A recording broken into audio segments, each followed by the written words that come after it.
பயப்படாதிருங்கள். பயம் ஒரு மனிதனுடைய வாழ்க்கையை சின்ன பின்னமாக்கிவிடும். பயம் எப்படிப்பட்ட மனிதனையும் வீழ்ந்து சோர்ந்து போகச் செய்யும். பயம் அத்தனை கொடியது. எதை குறித்து பயந்து கொண்டிருக்கிறீர்கள்? உங்கள் எதிர்காலத்தை குறித்து, இல்லாவிட்டால் உங்கள் பிள்ளைகளை குறித்து, இல்லாவிட்டால் ஏதோ ஒரு வியாதி எனக்கு வந்துவிடும், நான் மரித்து போவேன் என்று சொல்லி பயந்து கொண்டிருக்கிறீர்களோ? இல்லாவிட்டால் என்னுடைய வாழ்க்கை முடிந்து போகும், மருத்துவ அறிக்கை இப்படி சொல்லிவிட்டது, நான் மரித்து போவேன் என்று சொல்லி பயந்து கொண்டிருக்கிறீர்களோ? ஏதோ ஒரு பயம், கலக்கம் உங்களை வேதனைப்படுத்தி கொண்டிருக்கிறதோ?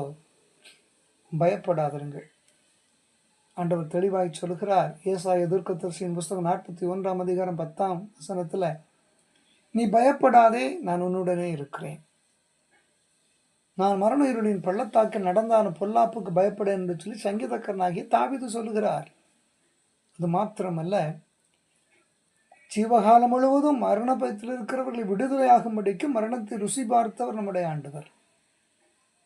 எந்த காரியத்தை குறித்தும் பயப்படாதிருங்கள். எந்த சூழலிலும் பயப்படாதிருங்கள். நீங்கள் பயப்படுகிறபடி உங்கள் வாழ்க்கையிலே ஒன்றும் சம்பவிக்கப் போகிறதில்லை. நீங்கள் பயப்படுகிறதெல்லாம் பிசாசினால் உண்டானது. சத்ரு உங்களுக்கு கொண்டு வருகிற பயம்தான்.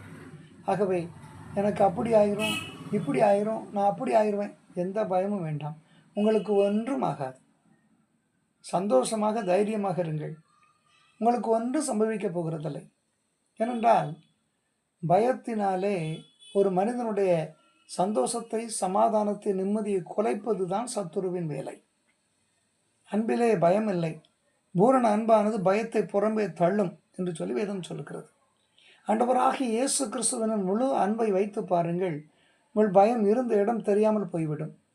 என்னுடைய வாழ்க்கையிலே ஆண்டவருடைய அனுமதியின்றி எதுவும் நடப்பதும் இல்லை, நடக்கப் போகிறதும் இல்லை, அவருடைய பார்வைக்கு வராமல் எதுவும் நடப்பதில்லை என்று சொல்லி யோசிப்பீர்களானால் பயம் உங்களை விட்டு போகும். திரும்பவும் சொல்லுகிறேன், நீங்கள் பயப்படாதிருங்கள். நீங்கள் பயப்படுகிறபடி ஒன்று உங்கள் வாழ்க்கை சம்பவிக்கப் போகிறதில்லை. ஆண்டவராகிய கர்த்தர் எல்லா நேரங்களிலும் எல்லா வேளைகளிலும் உங்களோடு கூட இருக்கிறார். ஆகவே பயப்படாதிருங்கள், மகிழ்ச்சியாக இருங்கள், சந்தோஷமாக இருங்கள். இயேசு உங்களோடு கூட இருக்கிறார். ஆமென். Praise the Lord.